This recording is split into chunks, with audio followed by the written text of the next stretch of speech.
Class 10 में circles एक ऐसा चैप्टर जो कि बहुत ही अहम चैप्टर है, सीबीएसई के लिए भी, आईसीएसई के लिए भी, बिहार बोर्ड के लिए भी। इसके क्वेश्चंस काफ़ी इजी होते हैं। अगर इसके एक थ्योरम को आप अच्छी तरह से समझ लिए हैं तो इसके लगभग सारे क्वेश्चंस को आप इजी वे में सॉल्व कर सकते हैं। देखिए, सारे क्वेश्चंस की बात मैं नहीं कर रहा हूं। एक ऐसे क्वेश्चन पर आज हम लोग डिस्कस करेंगे जो कि आपके बनाए हुए सारे क्वेश्चंस को एक बार झकझोर के रख देगा कि भाई तुमने क्या बनाया। ये जो डायग्राम बोर्ड पर दिया हुआ है, जरा इसको देखिए। एक सर्किल है PKLQ, एक सेकंड है। सर्किल के सर्कमफेरेंस को ये सेकंड K और L पॉइंट पर इंटरसेक्ट करता है। सर्किल का सेंटर M है, गिवन है। सेंटर पर जो ये कोड एंगल बना रहा है वो थीटा है, गिवन है। अब क्वेश्चन क्या है? तो क्वेश्चन है व्हाट वुड हैपन, क्या होगा भैया। जैसे हम लोग बोलचाल में, बातचीत में ये पूछते हैं कि अगर ऐसा होगा तो क्या होगा। अरे यार, अगर ऐसा हो गया तो क्या होगा।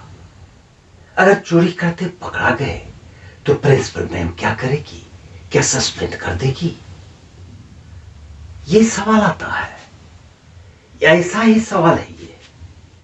व्हाट वुड हैपन, क्या होगा अगर चीटिंग करते पकड़ा गए तो। लेकिन यहां चीटिंग नहीं है, यहां पर है कि what would happen if theta is equal to 0 degree. अगर ये थीटा 0 हो जाए तो क्या होगा, ये सवाल है हमारा। अब इसको क्या किया जाए जो इसका सॉल्यूशन मिल जाएगा, ये एक अहम सवाल है। कभी कभी हम लोग किसी क्वेश्चन को देखते हैं तो ये ही समझ में नहीं आता है कि आखिर इसका सॉल्यूशन क्या होना चाहिए, इसके किस सॉल्यूशन का इसका रियल आंसर मिलेगा। तो चलिए सॉल्व करते हैं इसको। लेकिन तमाम क्लास 10 और क्लास 9 आईसीएसई वाले को मैं जरूर कहूंगा कि इस क्वेश्चन को आप अच्छी तरह से देखिए और काफी कंसंट्रेट होके देखिए, और इसको देखने के बाद इसको अपने से कॉपी पर बनाइए। मैं जरूर कहूंगा कि ये क्वेश्चन बोर्ड में आ ही जाएगा या नहीं ही आएगा, लेकिन ये क्वेश्चन आपको काफी हेल्प करेगा, ये मेरा दावा होगा। अब इसके सॉल्यूशन पे चलने के लिए हम लोग जैसा देख रहे हैं, M K and M L, since M is the center of the circle and K and L are the 2 points on the circumference of the circle, तो जाहिर है कि ये जो MK है और ये ML है ये इक्वल होगा। क्यों इक्वल होगा? क्योंकि ये रेडियस ऑफ द सर्किल है। तो हम लिखते हैं इसको MK is equal to ML। क्यों होगा? तो ये रेडियस है, एक ही सर्किल का दोनों रेडियस है। जब रेडियस है तो ये ट्रायंगल MKL एक आइसोसेलेस ट्रायंगल बन गया। Therefore, triangle MKL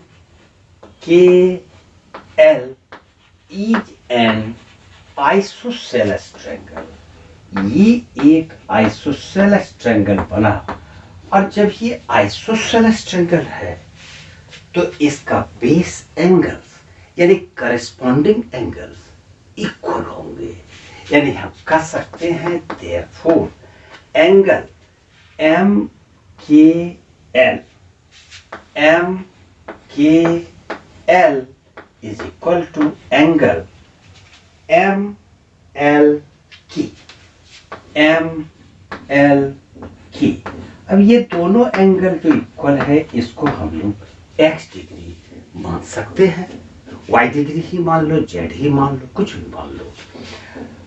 अब किसी भी ट्रायंगल का जो एंगल सम प्रॉपर्टी है उसका इस्तेमाल करेंगे, bye angle sum property, angle sum property. Angle sum property के मुताबिक किसी भी ट्रायंगल के तीनों एंगल्स का सम 180 होगा। तो एक्स है और थीटा है, तो हम लिखेंगे x plus theta is equal to 180 degree. 2x is equal to 180 degree minus theta, ये x प्लस एक्स 2x, ये थीटा दूसरे साइड जाके माइनस हो जाएगा 180 में। Therefore x is equal to 180 degree minus theta, और ये जो 2 मल्टीप्लाई था ये डिवाइड हो जाएगा, फिर ये हो जाएगा 180 बाई 2 90 डिग्री और माइनस थीटा बाई 2। इस प्रकार से ये x का वैल्यू यानी ये एंगल हमको मिल जाता है, या ये एंगल हमको मिल गया। कितना मिल गया? तो 90 डिग्री माइनस थीटा बाय 2। अब यहां पर देखिए पी के और ये लाइन को प्रोड्यूस करते हैं, तो ये एक स्ट्रेट लाइन है। तो स्ट्रेट एंगल के प्रॉपर्टी के मुताबिक हम कह सकते हैं ये एंगल यानी angle M K P. Now angle M K P, M K P ये एक्सटीरियर एंगल प्लस ये interior angle, angle M K L plus angle M K L is equal to 180 degree होगा। और इसका reason लिख देंगे, linear pair लिखो या straight angle लिखो। तो यहां पर हम लोग स्ट्रेट एंगल लिख लेते हैं। अब एम के पी तो फाइंड ही करना है एम के एल, यानी कि ये angle x degree, M K L ही x है, तो इसकी जगह पे हम लोग x का वैल्यू रखेंगे 90 डिग्री माइनस थीटा बाई 2। तो लिखते हैं एंगल एम के पी और प्लस एम के एल यानी 90 माइनस थीटा बाई 2, इसको लिखेंगे इज इक्वल टू 180 डिग्री।